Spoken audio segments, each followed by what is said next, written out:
നമസ്കാരം. ഇന്ന് ഞാൻ പറയുന്നത് ജേണി ടു ഹാപ്പിനെസ്സിലെ പശ്ചാത്താപം എന്ന ലെസനാണ്. ചെയ്തു പോയ പാപത്തെയോ കുറ്റത്തെയോ ഓർത്തുള്ള ദുഃഖമാണ് പശ്ചാത്താപം എന്ന് പറയുന്നത്. മിക്ക സാധാരണ ആൾക്കാരും താൻ ചെയ്തത് പാപമാണ് എന്ന് സ്വയം വിലയിരുത്തുകയും ആ ഭാരം പേറി നടക്കുകയും ചെയ്യുകയാണ് പതിവ്. ഉദാഹരണത്തിന്, ഒരാൾക്ക് കുറച്ച് രൂപ കടം കൊടുത്തു എന്ന് കരുതുക. തിരികെ ചോദിക്കുമ്പോൾ അവരവരുടേതായിട്ടുള്ള ബുദ്ധിമുട്ടുകൾ പറയും.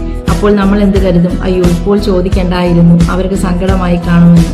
യഥാർത്ഥത്തിൽ അത് നമ്മളുടെ പൈസയാണ്, നമ്മളത് ചോദിച്ചതിൽ ഒരു തെറ്റുമില്ല. അപ്പോൾ നമ്മൾ ചെയ്യുന്നത് കുറ്റമാണോ, ചീത്തയാണോ, പാപമാണോ എന്ന് സ്വയം വേർതിരിച്ച് കാണാനുള്ള ഒരു കഴിവ് നമുക്കുണ്ടാവണം. അതുപോലെ തന്നെ മറ്റുള്ളവരുടെ അഭിപ്രായങ്ങൾക്കും വിമർശനങ്ങൾക്കും മുഖവില കൊടുക്കാതെ നമുക്ക് നമ്മുടേതായിട്ടുള്ള അഭിപ്രായങ്ങൾ ഉണ്ടാവണം. ശരിയായ പാതയിലൂടെ സഞ്ചരിക്കാനും കഴിയണം. Thank you.